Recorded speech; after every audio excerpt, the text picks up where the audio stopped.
For those that are watching this, because I'm gonna share this clip on the anniversary of my first album. The title of this EP, my new project, 2026, is called Golden Scars. Golden Scars. Golden Scars. Yeah. Bro, that felt powerful. I can see why a director's like, dude, that felt powerful, bro. Yeah, bro. Yeah. What's good, guys? My name's Nico. I'm from the group Oversight. I produce and do a lot of stuff with them. Today, we're going to be talking with Meliki about his new album, Golden Scars. Yeah. Whatever you want to call it. Album, EP, project. Oh, I meant EP. My bad. Fuck. No. I love that, though. You know what? The impact is so strong that it damn near feel like an album. Yeah, I mean, it's such a, like you said, impactful change where you're going. Yeah, it comes off that way to me. Yeah, I appreciate that, bro. I'm so honored to have you. Of course, bro. Here. I want you to do the honors of clapping, the clapper. I get to do. Okay, yeah. Bro. I've actually never got. Yeah. Bro, that felt powerful. I can see why a director's like, dude, that felt powerful, bro. Yeah, bro. Yeah. Yeah. Word, man. That project, dude. Like, let me tell you, man. The first time I heard it all the way through, I was just sitting there for a minute, just like, dude, like. First of all, the first question, who produced this, dude? Like, who produced this project? They went crazy. So, almost every song except for one, I produced. Are you serious, bro? You produced which one did you not produce? Can't help it. Really? That's dude, a YouTube beat. Dude, you like, yo, bro. Bro, can I tell you? I'm so excited to share this. So, a year ago, like last November, October-ish, so for the longest I had no knowledge on producing, like, whatsoever, and I just had like an epiphany, and we'll get into this later about like the mind state and the life stuff happening of like leading me to even thinking about wanting to try, but I just had an epiphany, you know, from artists that I love. A lot of them like know how to also produce, and it also felt like I've always had a very specific idea of like the type of sonics that I like and the type of production that I like, and YouTube for me started to get a little bit like I was feeling picky, and I was like, damn, I know what I want, but I'm not finding what I want. So I texted Jason, J-Tom for y'all, and I asked him, I was like, yo, I'm thinking about trying this, but I want any tips or words of advice that you would recommend me look into, or things to like, you know, things that I should know before even stepping into that, because that's a whole different passion almost. And you would know. It's a big uptake. Yeah. And he hit me back and he was like, yo, I think that you would be a perfect producer, especially because your attention to detail and you don't have to like feel like you have to know everything to be a great producer. Mm-hmm. And he just gave so many just like encouraging words and like little tips of just like basically being like, yo, just try it. And I just started like the first beat, like official beat that I made last November was Heartless. And that's a first beat? First, like where I finished it, like, and like felt like I could like, dude, what? I'm pulling up the producer close for good, bro. First beat. Dude. And I gotta give credit.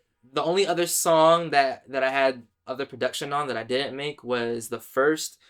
So okay, Jungle Fever, mm-hmm. The first before the beat switch, that was made by a dude named T Money. So that's like one of the homies of I don't know if you met Jay Infinity yet. Yes, yeah. Okay. Jay Infinity's my guy. Yeah. So shout out to y'all. Shout out to Jay. Shout out to Jay. His homie Trevor. Shout out to Trevor. Trevor made that first section of that beat. Oh, Trevor went crazy. Yeah. Went crazy, bro. And the second half of the beat, I like added on top of. So it was him and a guy from Germany named Foremost. And I just added my own production on top of that second beat, and just like, yeah. Dude, we're gonna get into that beat switch later. Oh my god, wow. Oh, all right, no, that's actually insane, dude. I did not think that you were actually producing that. Like yeah. You're super talented. Did you mix it as well? Yeah, you mixed it as well, dude. You're crazy. I know. I'm wilding. You know what it is? I can't wait to talk about this but like. The last year for me has been so transformational in terms of just like everything that I felt like I was kind of like being pushed away from almost. I was able to be like, oh my gosh, wait, like nobody can tell me what I can or can't try or do. So I was like, okay, just try it. If it's ass, they're not gonna get it. Y'all ain't hearing it. Y'all ain't hearing it. And like through that, like that's what led me to like getting this and like fucking like really like trying it and like I've always had like experience with like instruments growing up, so like piano I've always like been self-taught with, so like that with the MIDI for me was like bread and butter. And I was like, oh, because before the MIDI I was using the keyboard. Okay. the digital keyboard, and all of it was GarageBand, so like the keyboard actually all like like the digital like and like using like the same like I hated it, but like I couldn't even do it if I like that's strong. Like that's so the first Heartless, the foundation of Heartless was the keyboard. Oh my god, dude, that's impressive, man. How long have you been playing keyboard for? Okay, so elementary school, 1 year in elementary school, probably like 3rd or 4th grade, I took a short little like piano class in my school after school. That was probably like for a couple months maybe. It felt so like quick. Never came back to it. I had band class in elementary school, and I actually played trumpet and the drums. And then middle school came, didn't touch instruments really until high school when I discovered Tyler the Creator. And I would see videos of like because I discovered Tyler through Igor like 2019, so I was super late. Really? That's I was surprising. I didn't know who he was 2015. Like all my friends were like, yo, when the rollout happened for it, it caught my attention, and I was like, I don't know who this is, but these visuals and these sounds are so interesting. That's crazy. I would have thought you would have been like beforehand. So what I can make up for is when I discover, I like to go back. Oh yeah, that's good at least, because a lot of people don't. A lot of people just be like, I'm here now, we're going forward. No, I heard Flower Boy, and Flower Boy for me was like, yo, and then I went back to the Cherry Bomb, Wolf, and even the early joints. That's like crazy, but like yeah. Listen, one of my friends, shout out to Steven, was a Tyler fan at the very beginning. Very beginning. He was in the car. He would always, every time I was in the car with Steven, he would tell me about Tyler. His favorite art. Even now, it's still his favorite artist. But I remember at the time listening to that stuff, I was like, "Yo, what is going on?" Yeah, bro? He was wilding on that stuff. But even then, I will say, and I'm gonna pat myself on the back for this one. I always told him, I didn't like that sort of stuff, but I always knew he had more in him. Like I would listen to the music and I'd be like, "There's something here." I was like, if he could like get like to a point where like. I said at the time, like, grow up, like, mature, like, I don't love that phrasing. Kind of has, like, But, like, yeah, like, grow up as an artist, he would get to a point where he could be amazing. And I feel like now he's reached that point where it's like, nah, this is what I was talking about, dude. Because, like, I'm like, you saw the potential. Yeah, the potential was always there. Yeah. I'm so glad he was able to execute it now. And, yeah. like, actually become, like Flower Boy, like bloom into his own person. Yeah. I love it. I think what's so cool to me, because I know like in its crazy time-wise, because the world a couple weeks ago seemed to have discovered a lot of that. Oh yeah. I'm not even getting into that. But I think what's cool is like for me, like when I went back, one of the songs where I was like, oh, you could hear it. Then was 7.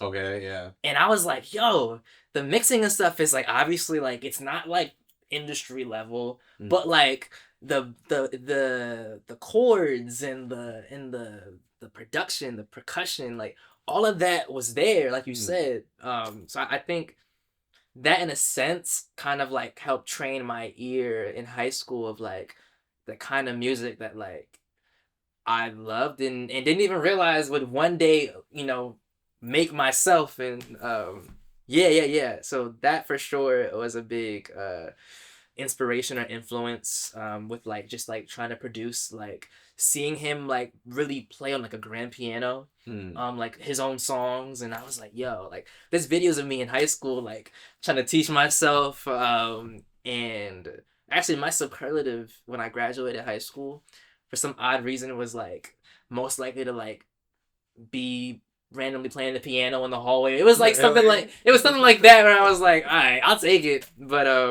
yeah. I mean, in terms of influences, like he's up there. I've been a big like Pharrell fan. I just like sort of deep diving into Nerd. Sick. Who else? I mean, anytime this happens to me, there's a load of people that don't come to my mind, And then later, I'm like, why not think of this person? Yes. Who else? I'm gonna hate myself later for not. We're gonna do a cut. We're gonna do a cut later. Like, I thought of them. Here they are. Yes. Yeah. Kendrick. All right. Yeah. Probably him and Tyler are like my like top artists right now. I'm gonna stop there. There's more, but we can go on for. Yeah. No. So, I want to go over some of the stuff with like the cover. As soon as I like saw the title for it, I was like, "Oh wow, that's hard." I was like, "That's crazy." It's like biting too to it too. Like it's that means a lot. Yeah, I was like, "Wow, what's going on here with that?" And then you see that album art. It's a cover showing you like beaten, covered in bruises and stuff like that, blood. I want to know, what was the meaning behind that? Like, what was your message you were trying to send by having that be the album cover for that? That's a really great question. I will say, I mean, the photo shoot itself, I have like a bunch of different things from that same, realm. I knew from jump, just me researching more on what I want my visual identity to be and my branding in this era.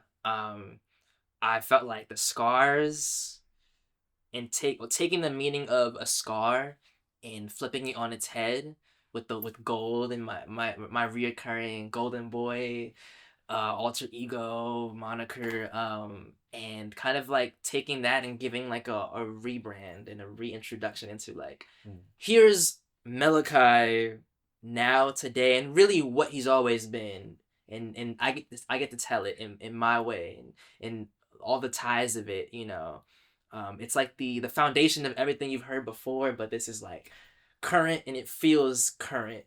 But to stay and answer the question, I think I wanted to show the physical scars, but also even in my posture and like the pose, like that, like I'm not hiding it, I'm kind of like flaunting it like a battle scar almost. And then it's hard to see in the edit, but the over my eye is the Japanese carving or writing that says KINTSUGI on my face, on the right eye. And I know we're gonna get to that because I did a little investigation myself, and that was fire. That was very fire. We're gonna get into that because okay, I won't spoil your questions.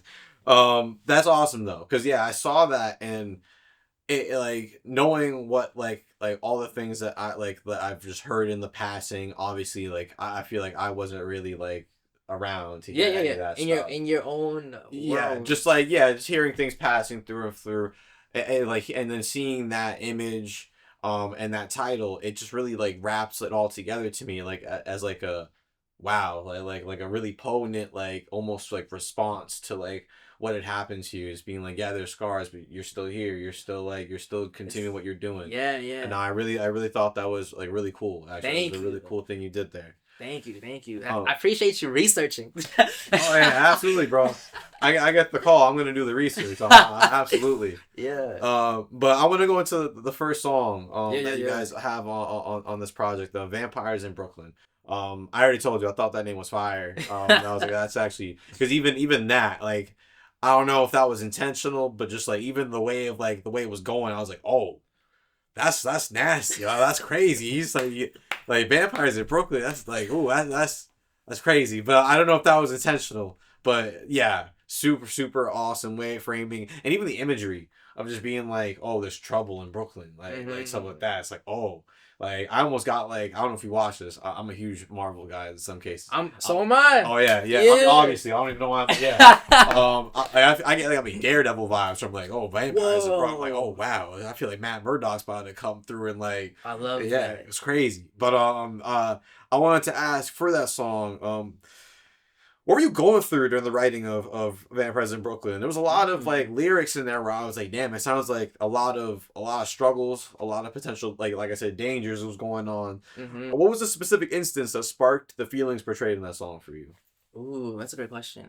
I like talked about this in a different video I released the other day too. I would say it was a mixture of a feeling, a recurring feeling that I've like just not I won't say am in, that I was in throughout my last year of 2024 and a little bit into 2025.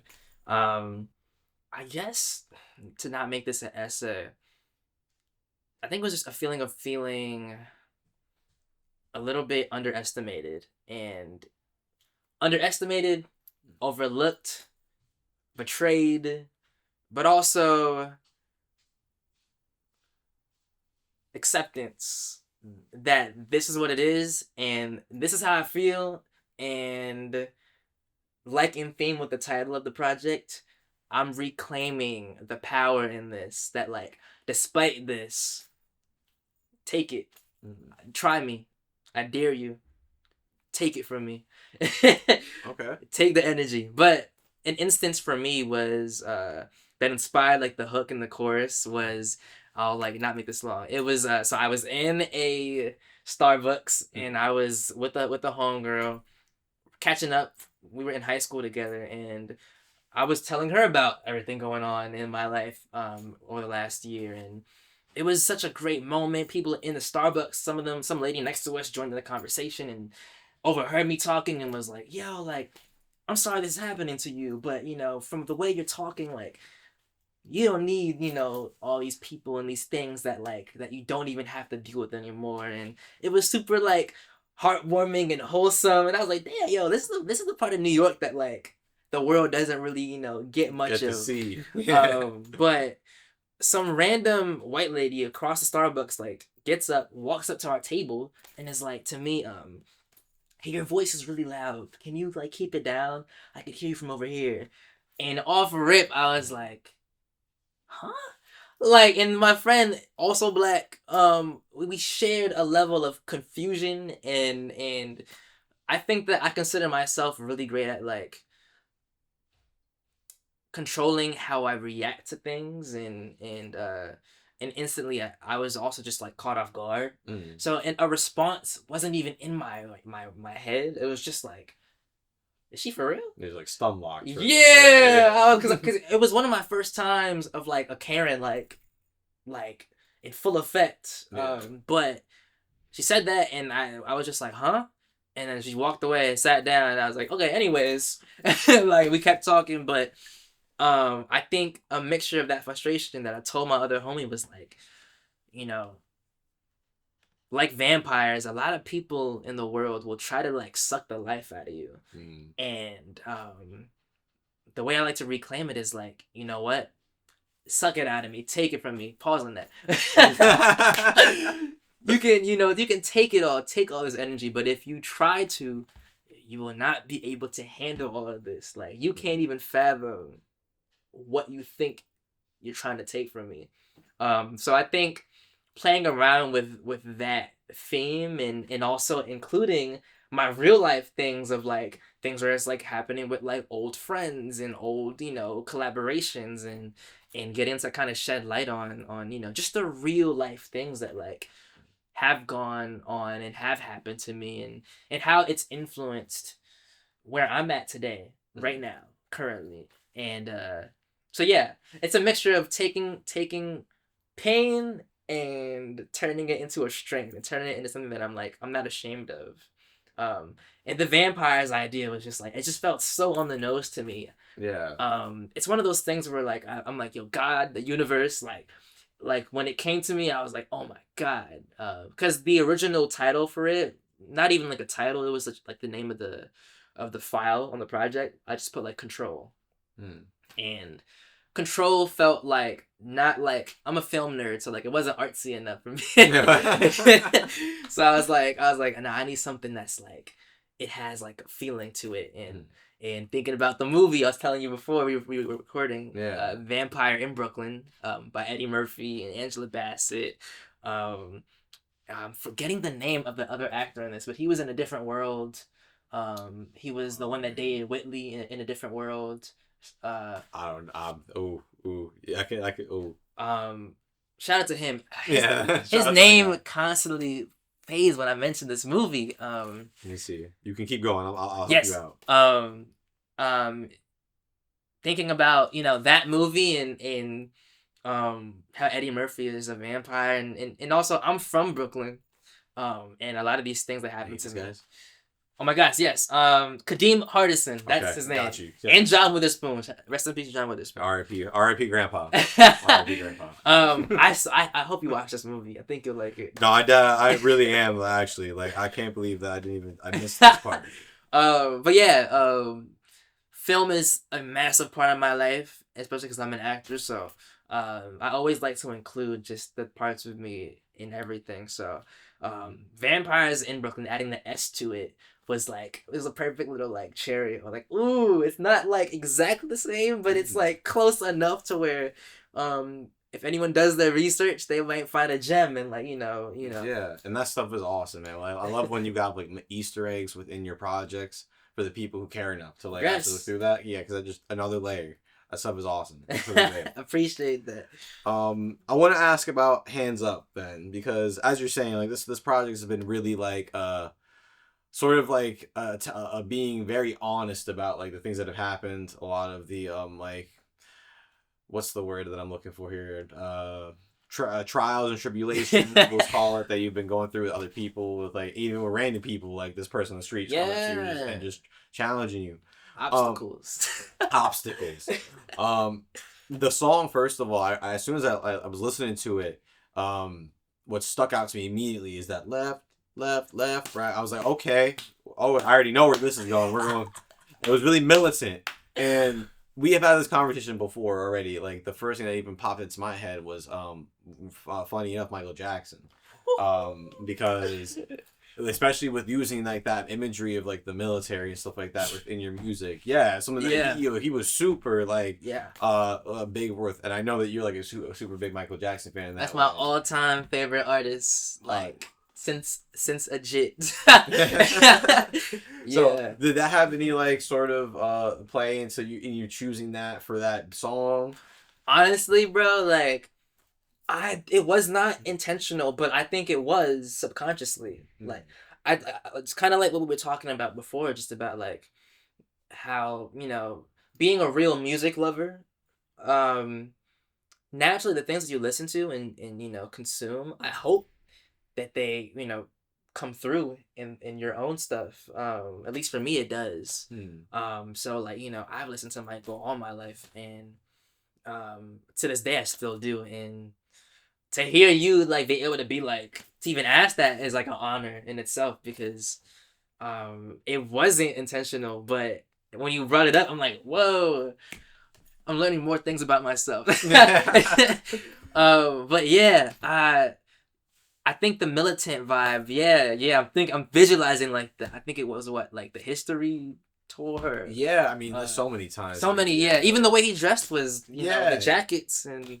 I'm forever a fan and will forever be inspired and just like that moves me fire too. Yo, that moves me so fire. So fire. I auditioned for it. Fun fact. You did? Yeah. Damn, bro. They should have got you in there.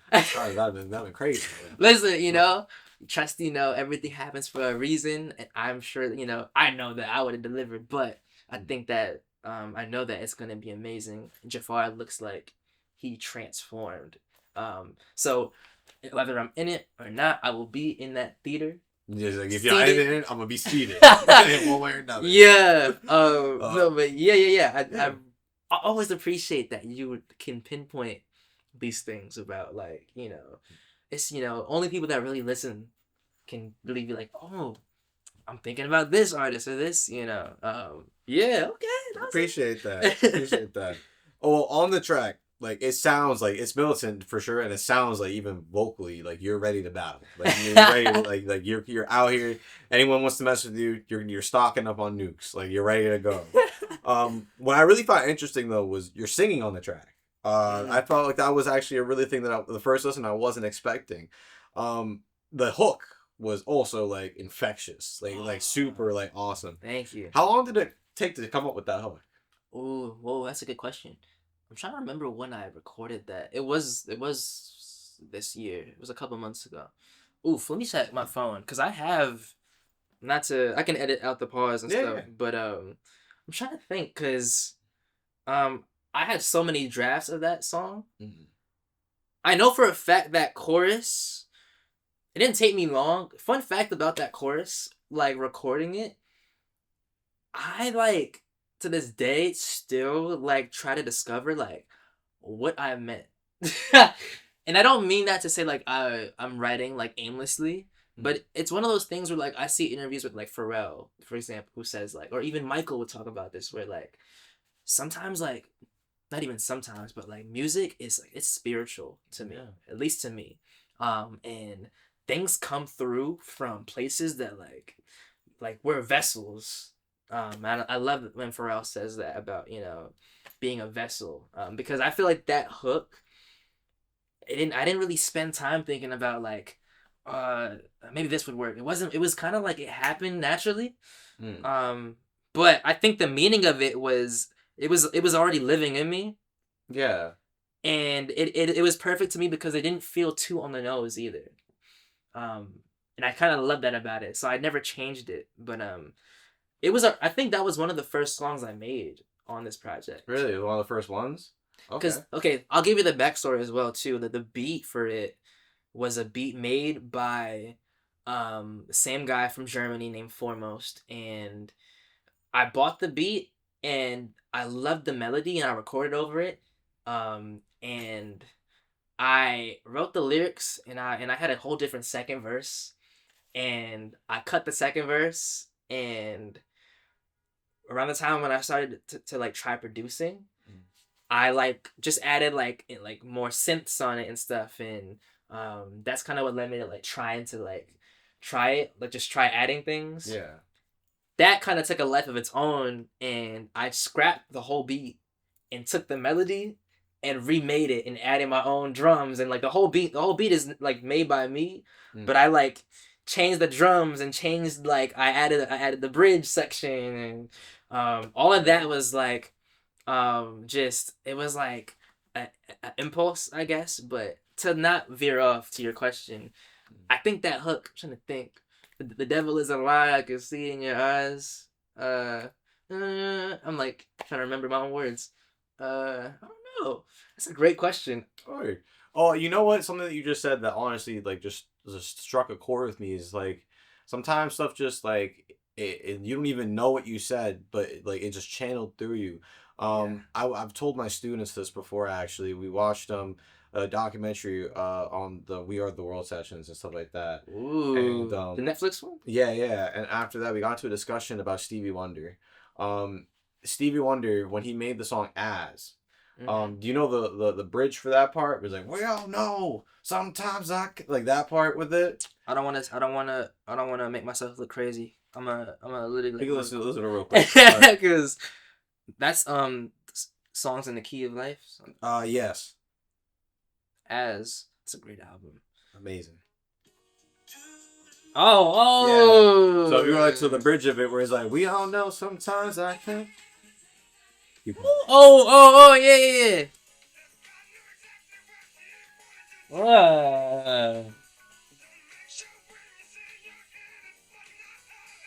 So for that part of the song, when he was asked like how did he come up with that, he said he just sang it. Yeah. Like he said, as if it was God was channeling the words through him. Yeah. He didn't know what to say for that part, and he just sang that. And it's beautiful. It's honestly, I remember when I listened to that song, that part, like strikes me super so hard. like grovelly. Yeah, and even the words he's saying, it's just like it really hits. And like honestly, after I heard him say that, it was like, yeah, I didn't even know. I felt like God was just speaking through me. Yeah, I was like, I hear it. I was like, I hear it right there, bro. Because like honestly, that if that feels like some like universal like lining up moment there, where it's just like, wow, this is like divine energy going on here. So that like I love that you said that, because like sometimes it really is that simple. I tried to fact check myself. Like, I'm trying my hardest to like honestly say this. I'm like, I remember vaguely writing it, but it was a kind of thing where no, you got a million reasons. Like, it just fit how I was feeling. I wasn't trying hard to be like, this is matched what I'm talking about. It was more like, no, like, the devil is a lie. Like, I had to Google really like Google my own words and be like, let me just make sure what I'm saying makes sense with the topic of the song. I'm like, the devil is a lie. That's pretty much what I'm like, that is matching what I'm feeling. And I think it was more like just making sure that like it was on the nose with my verses. But I mean, I remember, when I like was laying it down and just being like, ooh, yeah, like this is, like, I remember thinking to myself, like, damn, this is more catchy than I expected this song to be. To be. I played it for my family too when I first made it, and they said the same thing about the hook, about like how that has like a catchy, like, it's infectious. Yeah. So that makes me feel good that like, I think I just like surrendered to like the feeling from whatever was channeling through me and just laid it down. But I mean, I tried to find, like, I found the page where I wrote the song on my phone, and even then I was like, yeah, it just, I'm just grateful that I was open to like receive it. I'm sounding mad spiritual right now. I mean, hey, yeah. I mean, even if you're not spiritual, I think about it like a Naruto sense, where it's like you got nature energy coming through. You turn sage mode, bro. You need the nature energy. I'm watching that show for the first time. Are you right now? Yeah. Or where are you right now in that? Season 5. I'm right when Sasuke left. Oh, you just got to him leaving the village. Yeah. Oh no, you're in for it, bro. I'm like right when Shikamaru got Naruto, Choji, and the squad to go retrieve. Oh, he's in the Sasuke retrieval arc. Yeah. All right, I'm not. If I stay on this road, it's gonna become a Naruto podcast. Naruto's my favorite. Like honestly, that's one of my favorite shows ever, and like it's one of those shows that like people will like when people hear Naruto's your favorite show, a lot of times they'll go, oh, you just like don't watch. Mainstream thing. Yeah, there's like you don't watch anime like that, but genuinely it's one of my favorites still, to this day after all animes I watch, because and I'm sure as you're starting to see the character Naruto, is like I see myself in a lot of these characters. Not to sound like egotistical, but like Naruto's sense of just like being told, like, people around him being like, man, you're chatting. You're not gonna be this. You're not gonna be Hokage. Like, give up. Like, and every single time you will watch their faces when he learns that new jutsu, when like in the disbelief. Yeah. Like that is so realistic to like real life. Like, there are people out here that will try their hardest to discourage you from doing shit that you were destined to do. Destined to do, bro. Like, it's already written for you. Yeah. And he every time is like, believe in yourself. Like, yeah, he's like, all right, you think I'm not gonna do it? All right, I'll be right back, bro. Yes, I'll be right back. Him and Rock Lee.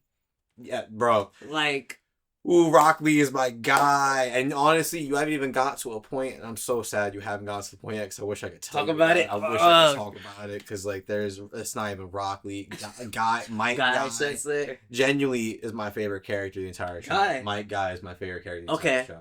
Like Naruto's definitely up there too. Like my favorite characters is absolutely like Mike Guy.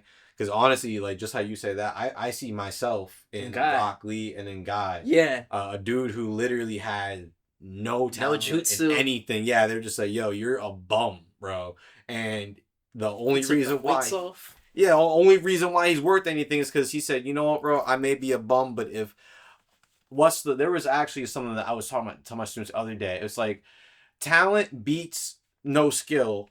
Only like, well, no, it is sure if we just leave it at that. But no skill will beat talent if talent doesn't train. Someone who is skilled, if they just decide that they're just gonna coast, someone who's not born with that ability, if they really apply themselves every minute of every day, they will outpace you. Like, if it does not matter if you were born a little better at something. Yeah. If someone else tries super, super hard and they really apply themselves, they could do literally anything. And I love that Rock Lee's character is that, where he's like, yo, yes, everyone thinks I can't beat this monster person who has all these powers, literally a demon given to him at birth, these cheat codes pretty much in a way. And even still, he was like, nah, I'm that fearless guy. Yeah, you won't. Yeah, I'm gonna make you respect me and what I can do. So I'm getting chills right now. Yeah, no, like that's why him and Naruto, to me, I'm like, wow, like it was motivating. I'm like getting inspired from this, and I'm like, damn, like it's so beautiful how like these aren't just like cartoony, fantastical, like this is like real life lessons that they're trying to like teach you. Like, yes, like that's how I felt about producing a year ago, like 2 years ago, even last summer alone, like I would tell you, I would tell anybody, producing's not me. I have no talent in that. That's like, it's just rapping. Like I used to tell people like it's never gonna happen. Like I don't have that bug. And just sitting down and like going through the days of like trying something, not liking how it sounds, being like fuck, going to sleep at 3 a.m. being like, what am I trying to do? Like I feel like maybe it's just not my thing. Fast forward, sticking with it, being able to like have this project almost like as proof to myself of like, nigga, you got like, stop thinking that it's, you know, it's everything's not gonna be natural for you. But it can be second nature if you work it like a muscle, if you know, treat it like your other passions, like be in it for the long run, be open, stay curious, stay open to just learning new shit, and you'll forever feel everything will just be like just that much more rich to me. Like, you know, the process, falling in love with the process and not being in such a rush for like, you know, whatever that is. Some people think of it as like perfection or but you know, to me, I'm like, you know, I just want to just keep surpassing, kind of like how Rock Lee is like, I gotta get stronger. I gotta, you know, even Naruto being like, I gotta learn this new jutsu. I gotta. If I can't do 2,000 push-ups, then I'll do 5,000 push-ups. Yeah, exactly. Like literally. Yeah, that like it's like mindsets that like you can apply in real life.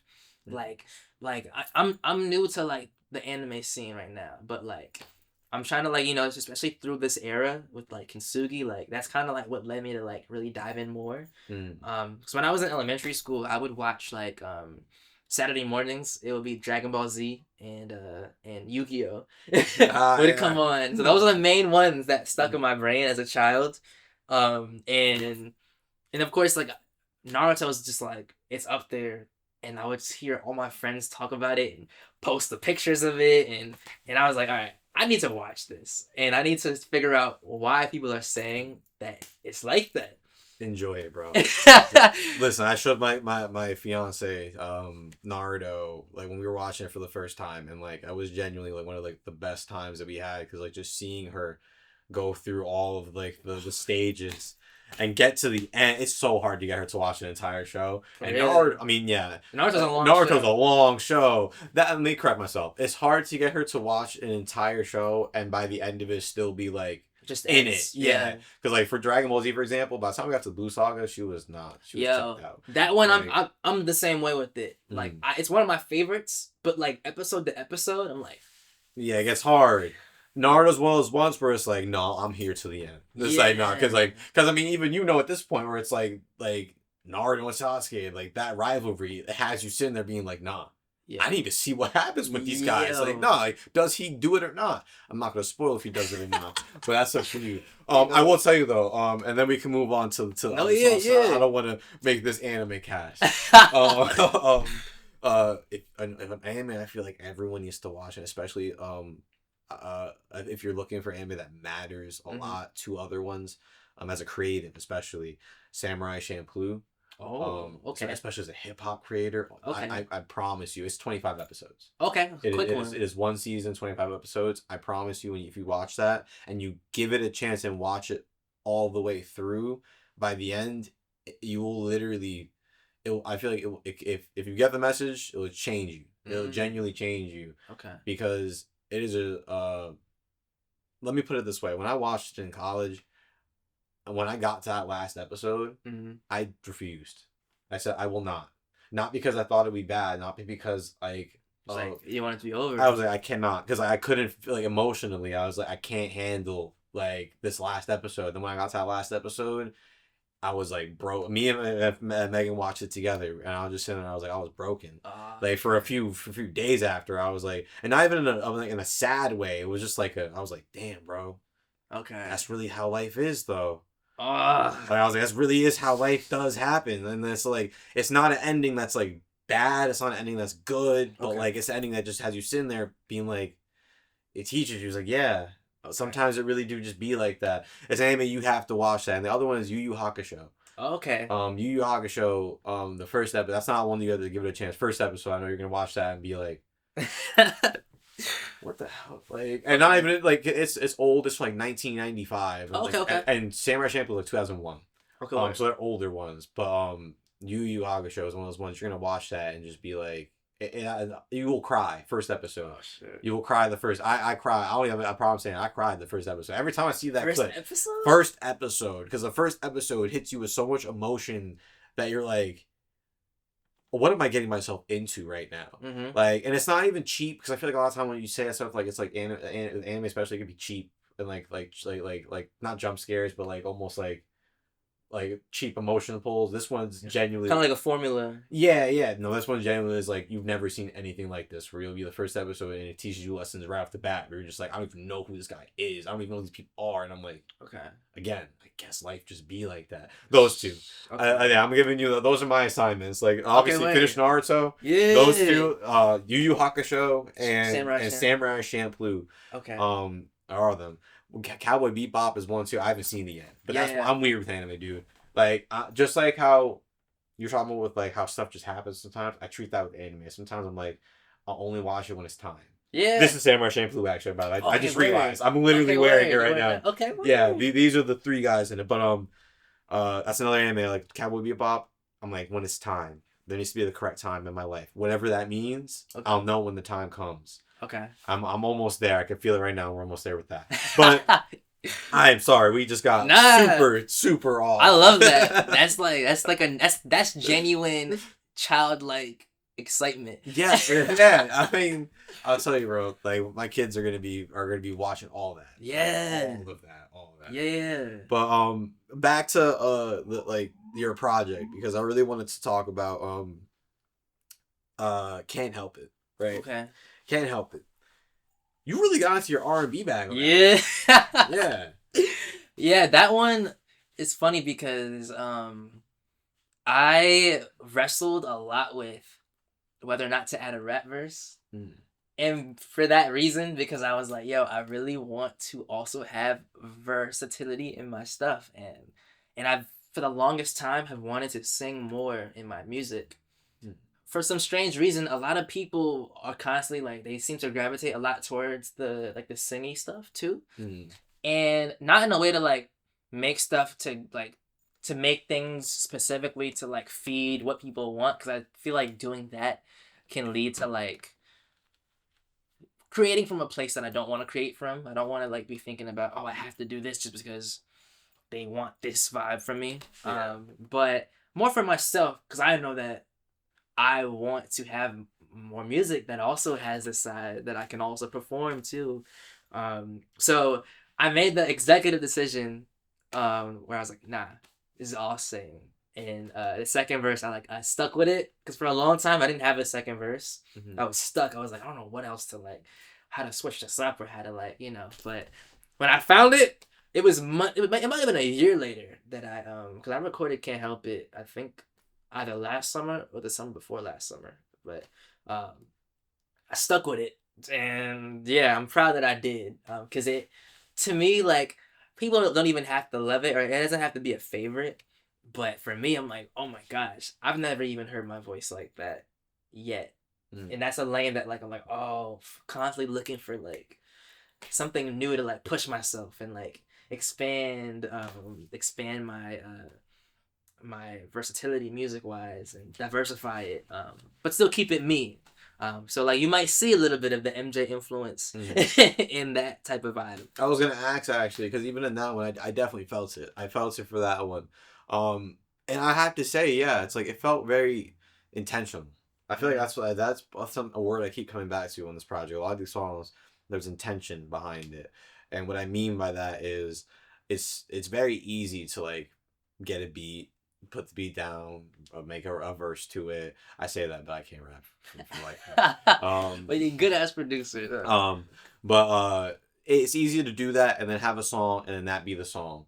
It's a different thing altogether though to intentionally sit down and say, okay, I'm gonna make a song here where I want there to be a verse, like bridge, like transitional changes throughout the song, and layering on top of it. And it really felt like that was what was done here. Like there was a lot of decisions being made beyond just, okay, I'm just gonna rap on it and then that's it. Not that there's anything wrong with that. That's absolutely fine in its own way. Because that's one thing I don't think we should be doing. I'm not a rapper, I'm an artist. That's not no. Why can't we be both too? Yeah, you could be both. Can't we be both? But I appreciated that there was intention behind that. It felt like it was a world you were trying to build with that, and I think you succeeded in that, making its own like little world in it. That's a lot of these songs have that too. Like a lot of these songs are just like own little like worlds in one universe. That's music to my ears. No pun intended. But yeah, Jungle Fever. This one was crazy. Jungle Fever was crazy. I heard that beat and I was like, wait, okay. What's happening right now? Oh my gosh. Yeah. It actually reminded me, not musically in a way, because they don't sound the same. The two songs don't sound the same. But if you know Diet by Kenny Beats. Denzel Curry. Yeah. Like, it gave me sort of like the way that those drums played around. I did a whole presentation with that song. I love that song. Yo. I love that. He killed that song. Yo, they both did. Destroyed. Amazing. Oh my god, don't be sorry on that. That's my favorite album by him. That like Unlocked. Yeah. I love Unlocked. Fire. But like the way that those drums were kind of just like bouncing around and like weren't really like typical. It reminded me of that in a way.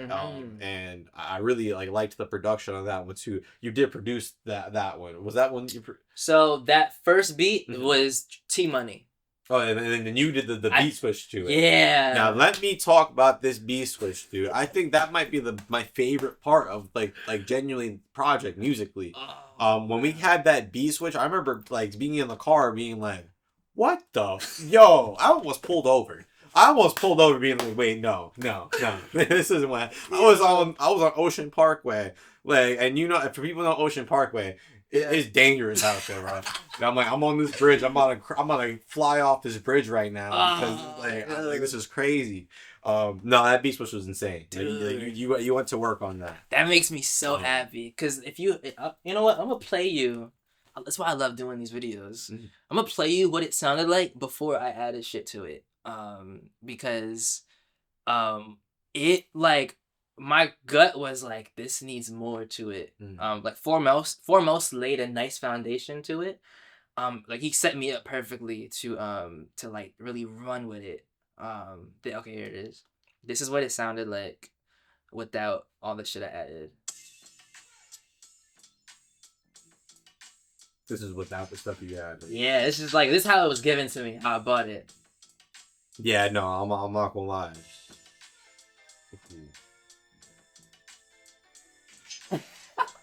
You can see the producer in him. Yeah, man, this is crazy. So like I heard something in that, and when I added it onto when I made the beat switch, I was like, it hit some fucking dark ass piano chords, like dum dum dum, and then like the 808s. I was like, and I added some more snares to it. I was like, I need to like, not to sound crazy, because my guy is from Germany, white dude too. So shout out to him. I had to blackify that shit. I had to blackify it though. I had to like give it something else to take it and just like, do some Chef Ramsay. Add some seasoning to that. Yes, literally. Add something, to like, just to really like make it feel like me.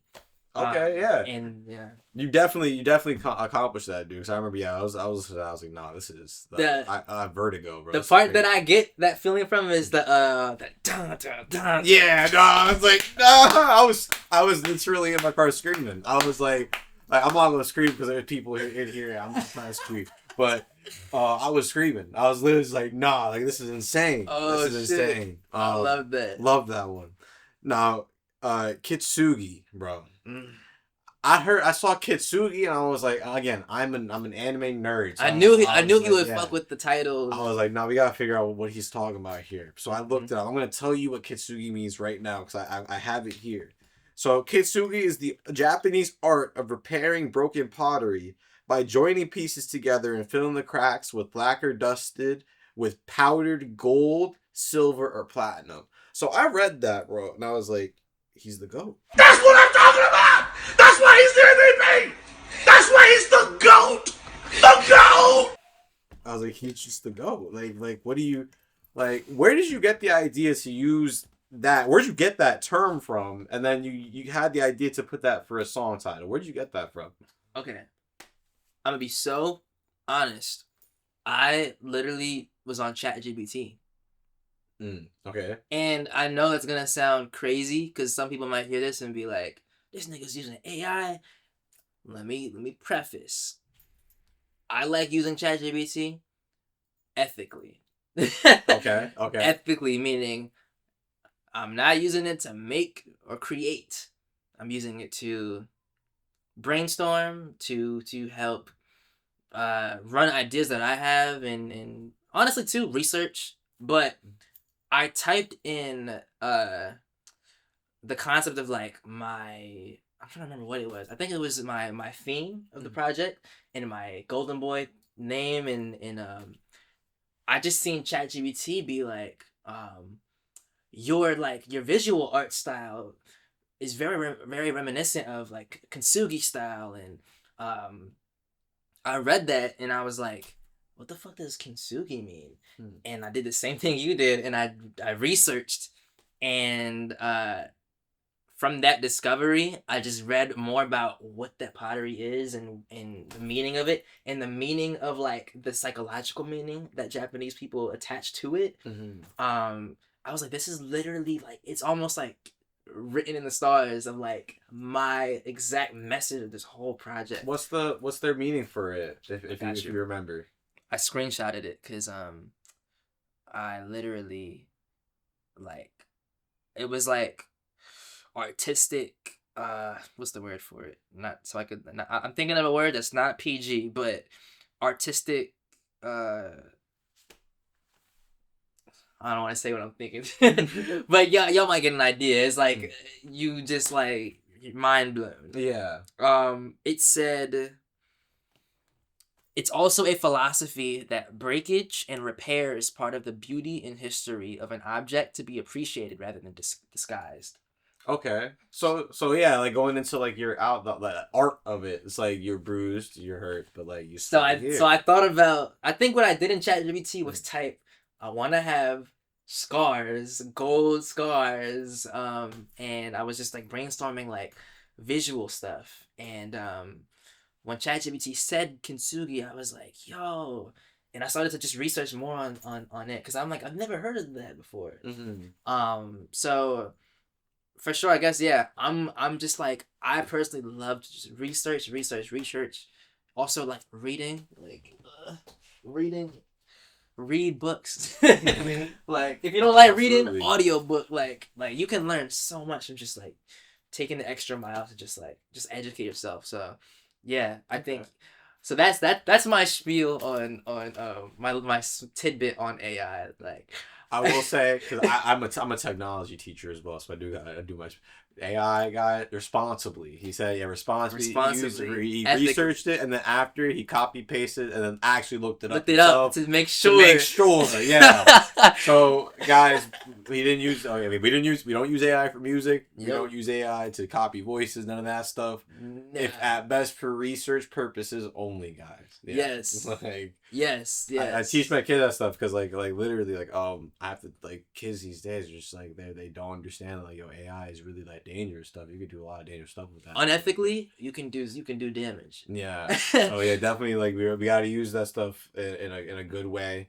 But yeah, which just sounds like you did. You used it. You looked up like something to help you. It gave you a term, and you used that term and on your own time, looked it up, and then used it in your own way. So yeah, that's an ethical way. I would definitely say of that. It ain't writing lyrics for me or none of that. Oh yeah, no. I can't co-sign it. That's if ChatGPT is writing your lyrics for you. That's I don't even know what that would sound like. You know, that sounds crazy. You got AI writing lyrics for you. I mean, we already had AI artists, so you know what? Yo, it would sound that crazy, I guess. No, yeah. But said no to AI artists. But on that track, I was listening to lyrics for that track for KINTSUGI, and it really stood out to me about how you talking about how like you were this person you were speaking with at that time, kind of like insinuating a fall off because you used to do Broadway stuff and now you're doing this. Now, you know, I'm someone who came from not exactly the same. I was off Broadway, so I wasn't exactly there. Yeah. But same. Like the same sort of like community sort of thing. So I understand where you're coming from, where it's just like, hey man, like just because like because I'm not doing that specifically right now anymore doesn't mean that I'm not doing anything. Yeah. and also I feel like people do get that like sort of like a pedestal in their minds when you've been there before. It kind of is like, I mean, it's like because I'm not in your worldview anymore of like, because the way I like to think of it in my like mature way, my philosophical way is like, if you're a big fan of that world, that art form, like I was never a big like musical theater person, but I've always been a big like theater person. So like I love some musicals, not all, but I'm more love like plays and reading plays, reading scripts. Like that's just like the training that I had growing up. So like my reaction of that, because that's a true story. I didn't make that up. I think in hindsight was just like, damn, because when it happened, I didn't see it in like the offensive way. I felt it, but I didn't know why I felt it in that way until I told my family and friends about it one day, like a year or two ago. Because I've always wanted to write about it in a song, but I was like, I need the right, when it comes to me, it'll come to me. Yeah. But when this song came along, I was like, I finally understand why I took offense to it. Because it was like, imagine someone walking up to you and being like, damn, like, back when you was, when Oversight were like dropping this project or something, like, man, you was that guy at that time. Like, yeah. What happened? It's like, what happened? Yeah, it's like, what happened? Like, what the fuck? What happened? Like, yeah, I'm still here, bro. I think I'm doing pretty good. What you know? And that might be an ego thing too. Of like, it's okay that like you're not keeping up with what I'm doing. You do not need to. You're not obligated to research or check out. But it's also like, that's not a very nice thing to say to somebody. Yeah. In general. But for me, my flip side of it was like, oh, word, okay, just wait. Give it time. Yeah. It may not be in your world right now, what I'm building internally, with film. Because also too, it's like, somebody who's interested more in Broadway than film and TV, those are two separate like worlds. Yeah. So that alone to me is like, oh, it's like, of course you don't know what I'm doing because this isn't even what you're interested in. Yeah. Or maybe it is, and if it is, that's even worse. but yeah, I think it was a big like moment for me, and this was like a couple of years ago, where it really impacted me. But instead of letting it impact me in a way where it like made me feel less of myself, it more so motivated me to be like, oh, they're not fully seeing the vision. Okay, word. I'm gonna keep, on some Naruto shit. I'm gonna keep yeah, bro. keep doing what I'm doing, and you'll catch on eventually. Yeah. And then they'll say that they were there the entire time. And then you're gonna be like, wait, hold on. Because oh man, you gotta get to that point. Because bro, there's a point where I'm like, yo, you was never on the team, bro, and now you pretend like you was on the team. That's the real life stuff. Like, it is. People will shape shift when they're too late to recognize you know your greatness. And I mean that wholeheartedly. Everybody has greatness within them, and it's all about finding what it is and just honing it. And not just one thing. It could be multiple things. I recommend if you got multiple things that you love to do and find a way to just make money out of it. Yeah, man. Don't do it for the money, but you know, love it, and then like, okay, how do I turn this, you know, business wise? What research do I have to do? You know, that's what ChatGPT might. Yeah. But yeah, so I definitely was like listening to that. It struck a chord with me because yeah, like just because you're doing that stuff, and I think part of it too. That's what I was gonna say. That people might get is like, okay, maybe you were doing that stuff with that Broadway, that company, and stuff like that. I think people view stuff when you were a part of something bigger, as opposed to doing something yourself and starting up from the ground up. Exactly. They attribute that to being a fall off of sorts when really you could even I would attribute that to a step up where it's like, okay, I'm trying to do my own thing at this point. I don't want the help of some like Broadway people to put me on a stage. I'm gonna find my own stage to put myself on, or make my own stage if no one will put me on a stage. Exactly. Yeah. And it doesn't mean that I've left doing that forever. Like I think one of my favorite lyrics on that song in this project is the beginning of the song where I'm like, no, I'm not an actor turned rapper or a rapper turned actor. Because I think that's a thing that a lot of people, even this early in my career, will tend to like misconstrue. It's like I haven't quit acting to do music. I'm just doing everything that I love to do. Yeah. I'm still acting. What do you think? What do you think Dipshits is?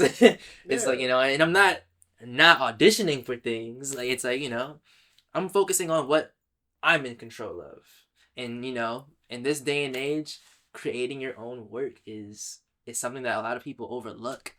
And you have no idea how like something that starts from the ground up, like being in my bedroom, can turn into something like it can turn into something greater than life. And I think a lot of people can take that and really like run with it. I mean we talked about it before we started filming how you don't want to rob yourself of you know an opportunity like that to like try and just see what happens. But yeah, I appreciate you pinpointing that because that's one of my favorite themes of this project about the scars of like, you know, dealing with, you know, sometimes it's exterior. A lot of it honestly is exterior things that will kind of try to like get you off your path. It's like no, I'm doing what I'm doing, and you know it may be in your worldview, it may not, and if it is, dope. If it isn't, dope. You know. Eventually though, whether you're a fan of it or whether you're just somebody that's watching from the sidelines, my goal is to be able to do it, say I'm gonna do it, and then be able to like let people just, you know, on their own time be like, damn, he said he was gonna. This is why he was doing this back then. Mm-hmm. He always knew that this was the goal, but this was everything. This was the foundation. This was the, you know, the stepping stones to it. So, and that's not me trying to say that everything I'm doing is in pursuit of trying to how do I word this? It's not me trying to say that everything I'm doing is in an attempt to prove something to everybody. It's more so, no, I just love to have extra reasons to like keep me pushing. If it's negative, okay, weird. How do I pull a positive out of this? It's like that's part of why I'm reading this book right now. What's the book? The Secret. Oh, The Secret. The Secret. What's The Secret? Oh, you never heard The Secret? I've never heard that. I've never heard The Secret. So it's literally it's about the law of attraction. Okay. Are you familiar with the law of attraction? Maybe not in that sense. You're familiar with manifestation. Yeah. It's literally that, but without the social media definition of it. It's like the real from real philosophers, from real people that like philosophers all over the world who break down how to speak into existence everything and anything you want in life. Mm-hmm. So I think the secret is short for like the secret to life. Mm-hmm. So like I'm like a quarter into it now, but like my mom has been the one that has been trying to get me to read it since I was a kid. And I finally like took it upon myself to be like, okay, I need to take this out, and it just breaks down how strong the mind is. I see a lot of it in anime. Yeah. But it talks about how not just like what you say, but like what you think about, and writing it down, everything that you want to do, and not speak of it in like in a past tense, speak of it in a present tense, or not speak of it in a future tense. Okay. If you want to get this job, I already got the job. It happens. It happened. Yeah. It's just, it's all about that. It's all about how to rewire your brain to channel the frequencies from the universe, and attract the law of attraction, how to attract everything you want in life, whether it be money, financial security, relationships, friendships, family, and I actually literally like as a child witnessed it work for me, and not to veer off, but this is my shit. We can go as long as we want. Of course, yeah. So to KINTSUGI and Broadway and stuff. Broadway for me was, so I was in Matilda. I have like a poster right there of like one of the little so that was like my first ever Broadway show. Debuted like as a child. I was 12, and I was in 6th grade, and I remember auditioning for it. And what I would do is I would like research everything. Who was the creative team, director, dance captains, who's in the cast right now, and I would like watch all the performance videos, try to learn the dances, like watching the videos, watching the Tony Award performances and Thanksgiving's Day parade performances, and like watch the vlogs of like some of the cast members. I was just like obsessive about one day I'm gonna be here. And I remember, getting the audition alone after like, it was friends of mine, like one of my best friends being like, yo, you should audition for it. That's kind of like what sparked the idea of me checking it out. And it was literally a show where the children are like running the show. Yeah. It's like heavily dance, singing. It's like, it's everything that really like helped train like how I perform today. Stage presence, specificity, physicality, composition, and like the orchestra and stuff. And from audition to getting the call, I was like, if you could see the thousands of children that were side by side with me and some friends of mine who also auditioned, and to be picked out of thousands of children simply because my brain couldn't even fathom it not happening. It's powerful. It's like we underestimate how, like, I got one page of this was talking about like where people go wrong with it, where they'll kind of have the excuse of like, well, bad shit's happening to me, and you're gonna say I'm attracting that. And it's a fair question, but they also broke it down to like, well, it's not as simple as the law of attraction being, oh, I thought of something bad for a second and it's happening to me. It's like, it could be something that you're worrying about. And that one thing you're worrying about is channeling the frequency of more worrisome things to happen. So one thing you're worrying about causes you to worry about something else. And that thing causes you to worry about something else. And you're funneling that mind state of like worrying, fear, and then that leads to bad things happening. And I was like, damn. They even were like, something as small as like you getting up out of bed in the morning and stubbing your toe. And a lot of times, that's how you start your day. And you wonder why the rest of your day you feel like, fuck, I started off bad. Instead of being like, all right, stub my toe. Let me just reframe my mind and not let that be how I start my day mentally. Yeah. And that alone changes the frequency from, okay, word, now I'm in a headspace of like trying to stay positive and just trying to just look at life and trying to attract good. And then another section of this was just talking about like, I'm gonna hold for sirens. Another section was talking about like, actually, I hope I'm not like rambling. You're good. This is your time to talk, bro.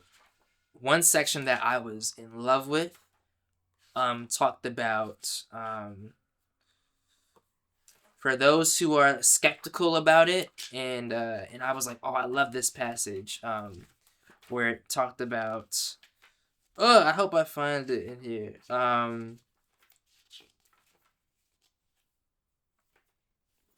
Here it is. Okay.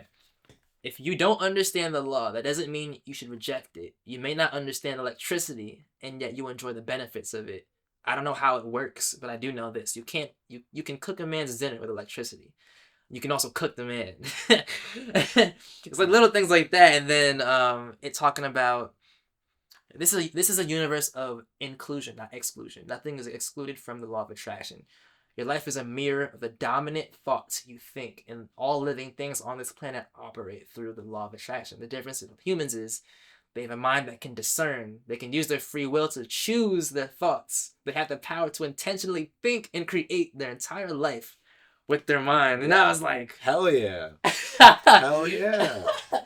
I was like, the way I live my life from back then to today to the future, I'm always like having to remind myself, like, oh shit, when something bad happens, like, oh, okay, word. I'm gonna take a breath, not ignore it, accept it, and try to think, okay, how can I flip this? What's the duality in this? And I think with Golden Scars, a lot of that theme is kind of like pulling from that mindset of like finding the gold in what some might look at as scars. I think is golden, and that shapes who I am. That shapes the person that I'm becoming, and you learn from it. So that was, that was a rabbit hole, but no, like that was honestly like necessary, and not to I'm sorry to get right back into the anime hole. No, please, yeah. That like that resonated with me so much. There's one anime that I grew up a little bit watching in college. This was actually around the time I made Prosper. Okay. It was called Gurren Lagann. This anime is an anime again that like I watched in college, so it wasn't like one I grew up with, but it impacted me so much because there was a character in the show. His name's Kamina. Okay. And he's not the main character. The main character is this boy named Simone who has like no like self-esteem. Like he thinks of himself as like garbage. Okay. Doesn't think he can do anything. Everyone around him tells him he can't do anything. Mm-hmm. Sort of like Naruto, but imagine if Naruto didn't have that ability to be like, nah, I'm gonna do it anyway. Yeah. Oh, okay. Like so I'm like, yeah. Kamina is the person around him who always tells him, he's like, grit your teeth.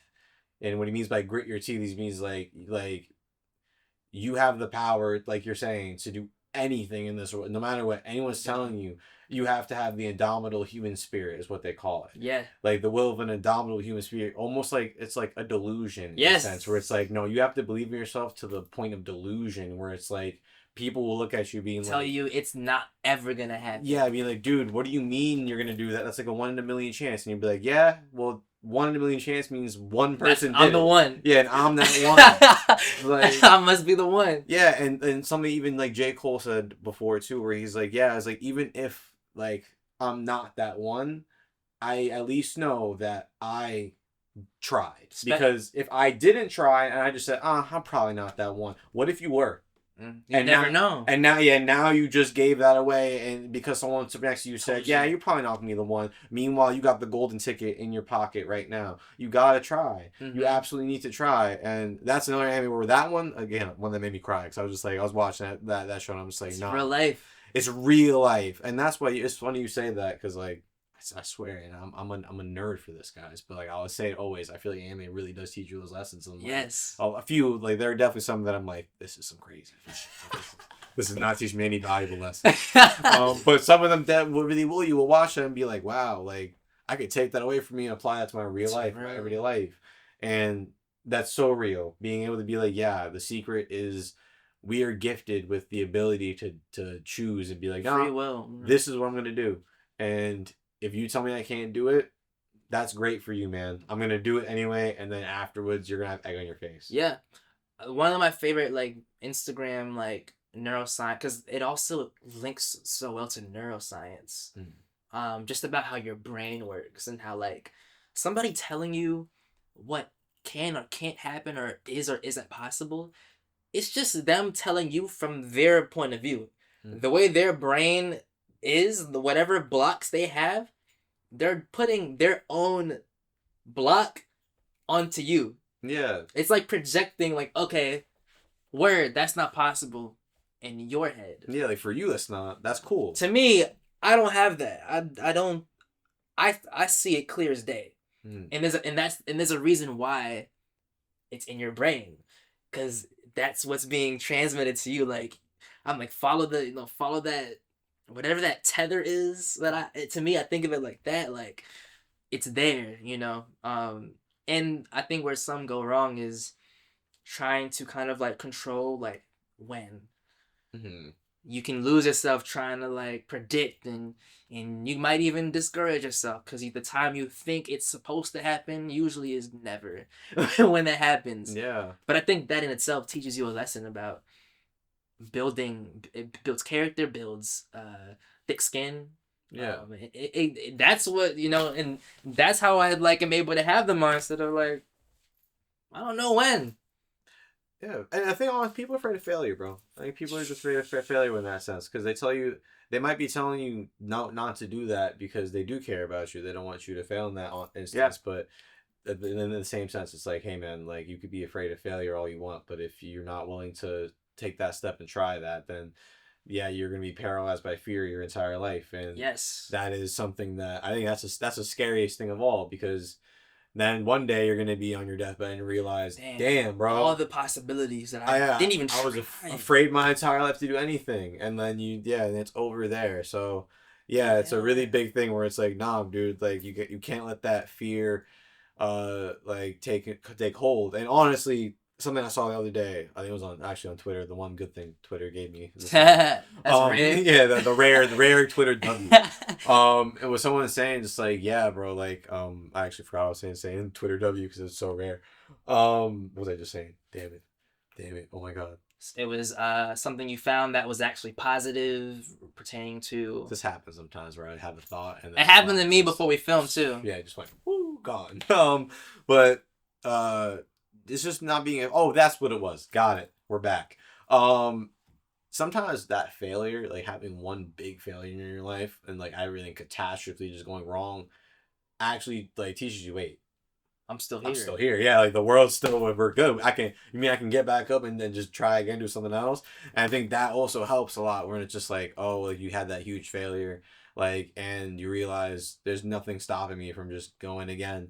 So that makes the fear of like doing things not as scary. Even more, like silly, because it's like, all right, it didn't work out. I'll just try another thing, and then maybe that thing will work out.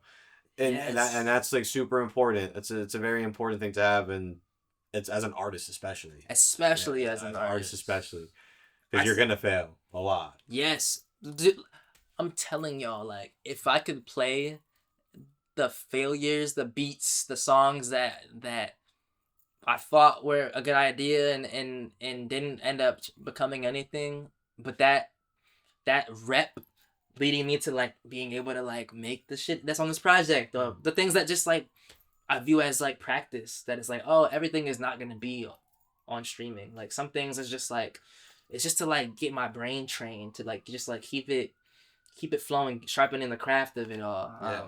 I seen an old interview from like the 90s of Denzel, and he said, and I follow this rule with my life, where he said something along the lines of like, he hates when people tell you to have a backup plan or a plan to fall back on. When a career choice of yours is like, it seems too grand or too crazy or too like up in the clouds. Yeah. And he was like, I hate when people say that, because I would rather have something to fall forward. I want to fall on my face. I want to fail, like what you're saying. I want to actually touch the ground and feel what it feels like for it to maybe like not go the way I want it to go, and still be able to get back up and keep going, because then that's just fear.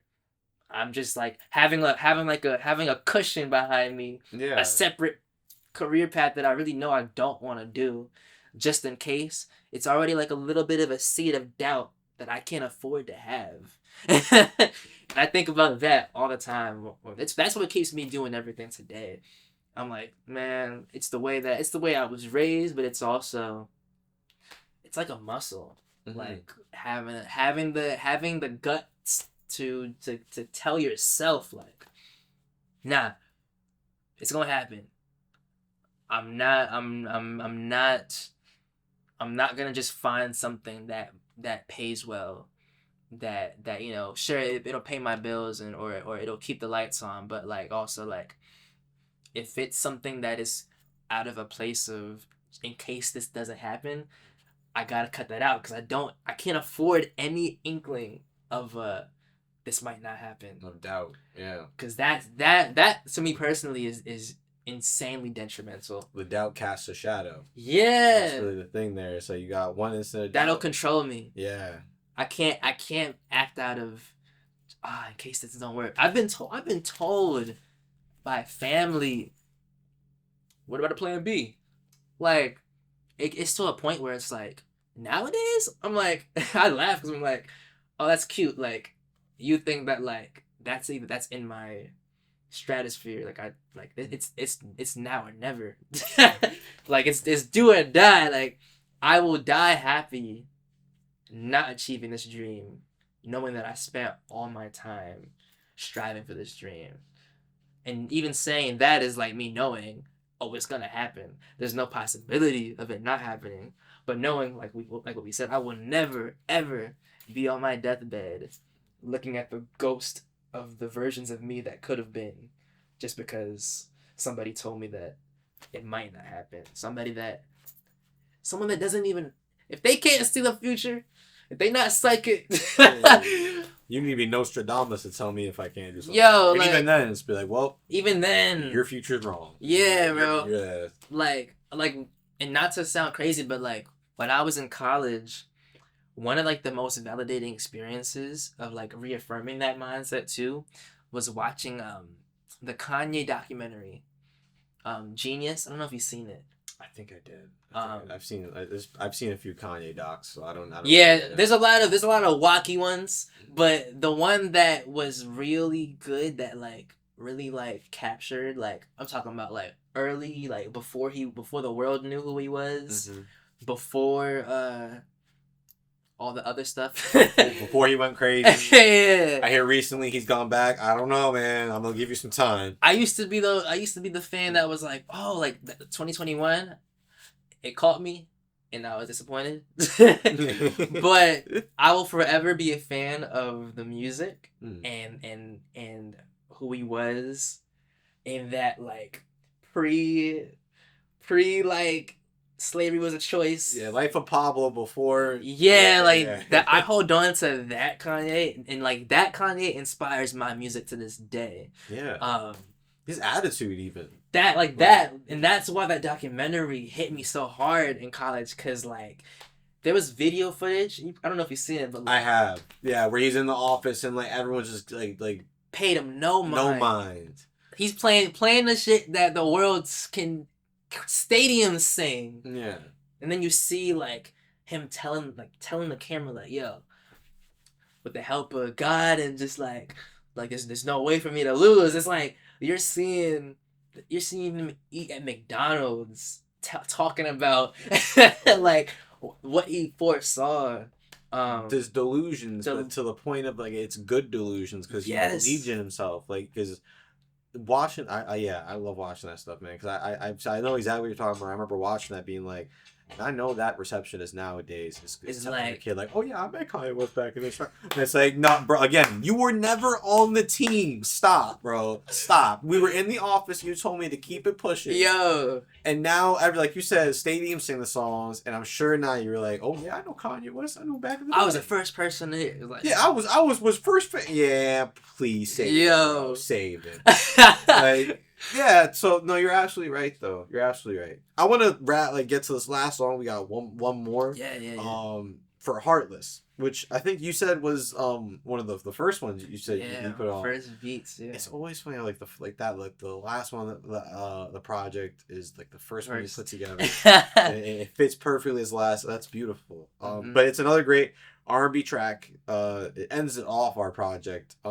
Again, intentional, and it's even more interesting to me that you're saying it's the first one you finished, because it really felt very intentional that'd be like a good way to close this off. It's also sounded like it took a while to make. So like, really? Yeah, it sounded like it took a while to make that. So am I correct in that assumption? How'd that go with that? It didn't take that long. It didn't take that long. Hey. Okay, I'll tell you this. I have a video of when the day that I like just laid down the melody. And this is before I started recording myself more like behind the scenes. And I'm so grateful that I like, it's like a 10-second clip of like me sitting right here laying that shit down. It was a year ago, so it was okay, here it is. This was, I didn't have no MIDI yet. So you're using those. That's so Then he coming up with the melody. I was just like trying, like,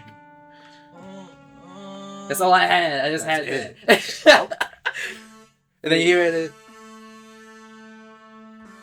I was like, it was there, but I was like trying to get that shit. You're using the keyboard. I know that was a pain. It was a pain, yo. When I got the MIDI, it felt like I was given extra arms. Yeah, like you were Super Saiyan. It was like, but I guess I think it just. I want to say that one was fairly not as challenging to make, but I think I will say making it on the keyboard was the foundation of it. But when I got the MIDI last Christmas, actually, I added on to it, and that's where it fully like really like had a life of its own. So you said last Christmas. So you've been sitting on these for a minute then. Yeah. I made Heartless. I made Heartless last November. Oh wow, yeah, so like a year with this one, yeah. Yeah, this I'm telling you, like I wanted to fully flesh out, even this project in itself being an EP it's my first EP, like a first official like EP, because normally I love doing albums, but through research and learning about where the business is, I was like, you know what, like today's generation right now they're not fully appreciative of these longer projects. And when I got over that heartbreak, and that's not to say I'm never making albums again, but I kind of like with the law of attraction, kind of reframed my mindset of like, it was my mom being like, because originally I was gonna make this like a 12-track project, but it's more of like a side A now. So like for me, I was like, okay, let me just pick like 5 to 6 that I really love, that I want on like a short project, and then fully flesh out, roll out, and kind of like let each one kind of have its own moment too. Because I think with albums, it's hard to like my last full album, I like a small part of me is like, damn, if with the knowledge I know now, I wish that I waited to like drop a lot of those songs. Just because I'm like learning about how like marketing works more. I'm like, damn, they don't get their time to shine almost, right? It's like when it's all together, like it's so easy to just like kind of look over, and there's a bunch where I'm like, damn, but everything happens for a reason. So like to me, it's more just like that's for those super fans down the line to go back to, and it has its cut. Yeah. So with that, I just wanted to approach this like really like I just like did a final mix. I remixed and added little things to like Hands Up 2 days ago. from the first time I sent you the shit. And did it update in here? Oh my gosh. Yeah, I re-uploaded it. And for KINTSUGI, I like remixed a teeny bit. So like this is my first time like spending this much time on like fully fleshing it. Like when I really think about it, it's been like a year and some change of like all these songs. Well, I gotta tell you, dude, from like the aspect of mixing, I was listening to this and just being like, wow, like whoever, I genuinely thought like you had maybe like went to a studio or something to mix this, like you paid someone to do that. I was genuinely sitting here like, no, like this stuff it's knocking, like paid someone to do this. As an artist who's trying to teach themselves how to do it. Also, shout out to Jason, because he was someone that for years I was always like, what are the things you use? He was sending me YouTube links, and once again, like research. Yeah, like, man. Like part of like, if you want to be successful, like you really like you have to be willing to like put on different hats, and like yes, if I can't afford to hire an engineer right now, I'm gonna learn how these equalize. Get some headphones. Yeah, you better get those headphones. Start going, turning knobs. Bought the Focusrite. Like I had to really like be like, okay, what's stopping me? Mm-hmm. If it's doing the extra work, then I might as well give up. Because if you want it that bad, you'll figure it out. You'll figure it out. Even if it's like if you just don't know how to do it yourself, finding friends, collaborators that like are willing to like help you. For the longest, that was what I did. I would reach out to people and have them mix for me. But it was a thing of like this project was a sign for me of like, even having no features was a choice. Like I wanted to really like push myself lyrically as well. Lyrically, like thematically, like mixing. I'm like, yo, I want to at least try. If I can't work, I know who to hit up. So that is like, that's a reward for me personally to like, and to hear you recognize that, it's like, dude, these are things that like, it goes over heads, you know, that a casual listener doesn't give a fuck about these things, but I do. And that's all that matters to me. It's evident. Because like, yeah, like you say, the casual doesn't listen. The casual listener, I feel like they care about it, but they don't know that they care about it. Yeah. I mean, that's way, because like listening to it, like if it didn't sound good, if the mixing wasn't good, I feel like you notice that immediately. Mm-hmm. It's not the case here. It's not the case. Like I like listening to that, I'm like, no. I genuinely thought like maybe like Jason did the no way. Like, I was genuinely saying like, God, like he did a great job. So I have to say, this entire project, dude, you really did something special with this one, and I'm really excited to see what comes next for this. You said this is side A. So you already know what that means. little teaser. Yeah. There's a side A, and then what is next after A? All right. So I have a question for this last song.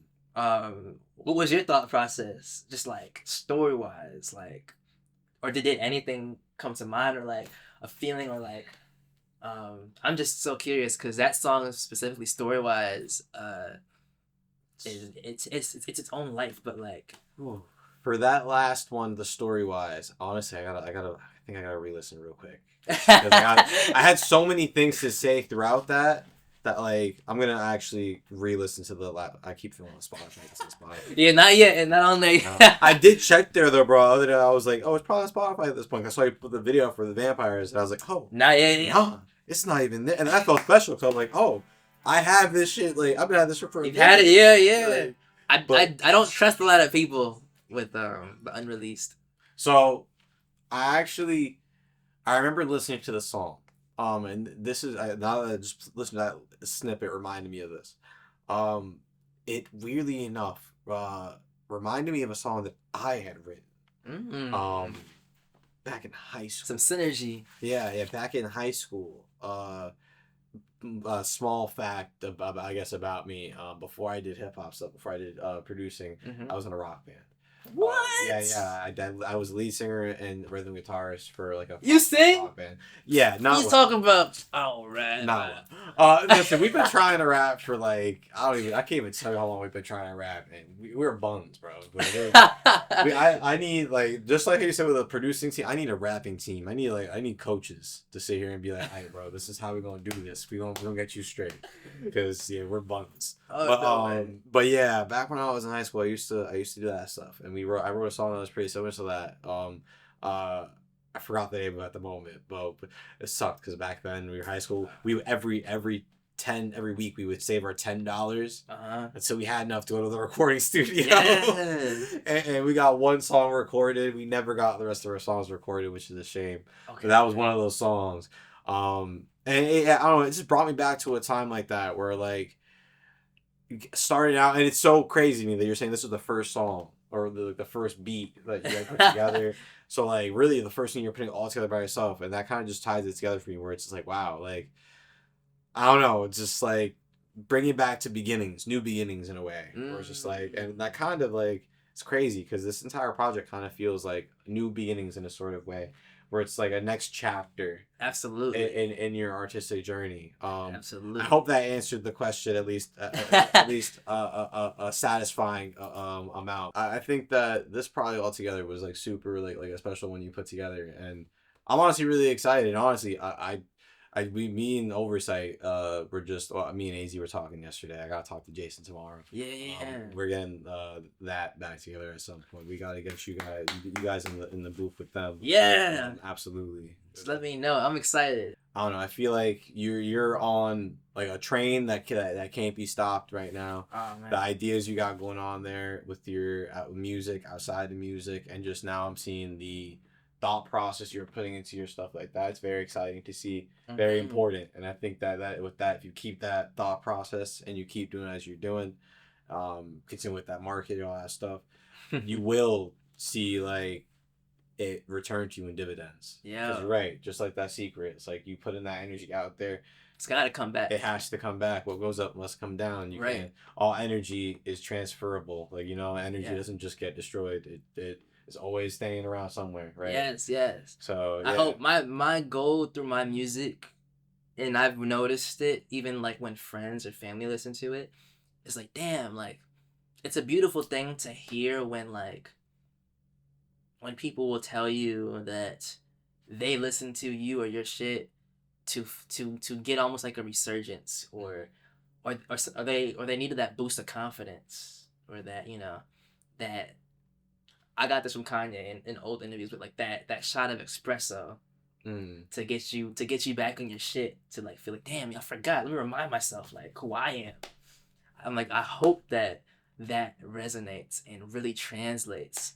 So to hear how you interpreted it and how so many things truly are connected and are translating the way that I want them to, without having to like be super like this is what it means. It's a gift as a creator, as a musician, as an artist, and I know that you know exactly what that means with your stuff. I was watching today, right now is Camp Flawless happening right now. I was watching it. Was that when I saw when I walked in? Okay, yes. Sick. And I'm watching the stream, and I'm watching it like taking notes, watching these artists. I'm like, yo, like that's my goal one day. Like that's gonna happen. Like it's not like a if. Like I'm thinking about, okay, wait, like how do I like when I do my shit, like how do I make my performance stand out? What am I gonna be wearing? Like what is my vision for like when that time comes? How do I make sure that I'm prepared? How do I take full advantage of reaching that level? And how do I, what's the word I'm looking for? How do I get the like how do I take that moment and carry that with me and utilize that tenfold and like take advantage of that? Because there's artists on there. There's artists right now performing that I've seen on my Instagram, on my TikTok a year or 2 years ago, who are just in their crib lip syncing this. Like, I'm like, yo, you cannot tell me that this shit is impossible. Yeah, it's not. It's absolutely not. It's just easier to. It's easier to say. It's easier to quit. Yeah. It's easier to say that it can't happen than like actually like try and sometimes embarrass yourself or fall flat in your face and still be like, okay, how do I learn from this and use what I learned to try something else. But yeah, I feel like we're circulating like the same sentiment of just like you have to be your biggest motivator. Like you yourself, you cannot expect somebody else to do that for you. You gotta strengthen up here, and when you strengthen up here, I think beautiful things happen where I think that becomes contagious. You know, to me, it's like, you know, when I'm saying on these songs, I'm trying to put it through the airwaves. Like, yo, I'm trying to inspire people, like, by just showing that, like, it's possible. You don't gotta want to be a rapper. You don't gotta want to be a singer. You don't gotta want to be anything related to what I'm doing. You could want to be a doctor. You could want to be a plumber. You could want to be a you could want to be a principal. Who cares? Like, if you love whatever that is, yo, the mindset follows to whatever. Whatever. There's people who work in the MTA who love trains. I don't give a fuck about trains. And that's the beauty of it, because how they feel about trains, I feel about film, acting, music. Like it's the same thing, but just the love for whatever that thing is whatever that thing is to you. Yeah. And I think that's the beautiful part about life. It's like the secret, you know, free will. Yeah. You control whether or not you let somebody else control you or how you think. Because somebody could try to trip you up, and in reality, it could really be somebody recognizing the potential that you have to actually achieve that thing, and they're intimidated by it. So they're gonna try to get you off your game, to like try to block you from really seeing that it really is possible, which is like, you know, but you know, all in all, you know, we keep pushing, we keep striving, and we keep seeing beauty in the scars. Yeah, man. Yeah, and that's really all it's all about. And I think this project just encapsulates that like perfectly well. So I would say that's a perfect conclusion. What's your favorite song? My favorite song? Oh, I'm gonna tell you right now. My favorite song has got to be easily Jungle Fever. I'm telling you right now. It's that beat switch. The beat switch, bro. That's literally it. I'm gonna pull over and go like screaming the car, like no, easy. I love that, bro. I appreciate you. Always, bro. Before we go, plug yourself. Where can they find you? Where can they, you know? So these days, you can check out Oversight still on Spotify. OVRSIGHT. Put it on the screen. Yep, we stream all of our music on Spotify, YouTube. You could also check me if you want to watch me personally. I do YouTube stuff. Zero Goofs YGO. Yeah. Text me the link to the channel. I'll plug it in the description. Yeah, absolutely. We do. I do like some just stuff with car games and stuff like that. But we also might be doing some stuff with music as well on there as well. Might be playing around with that. Who knows? But yeah, definitely check out Oversight. That's it. Yes. And is there anything that you're looking forward to that you would like anyone watching to know that you got going on? Personally, not really. Just check Oversight out. Maybe in the future we got something going on with that. I'm not gonna say anything with that really right now. Okay. But yeah, just keep a lookout for Oversight stuff and all that. Yeah. Okay, word. That's a bet. All right. Yo. I can't explain to you how appreciative I am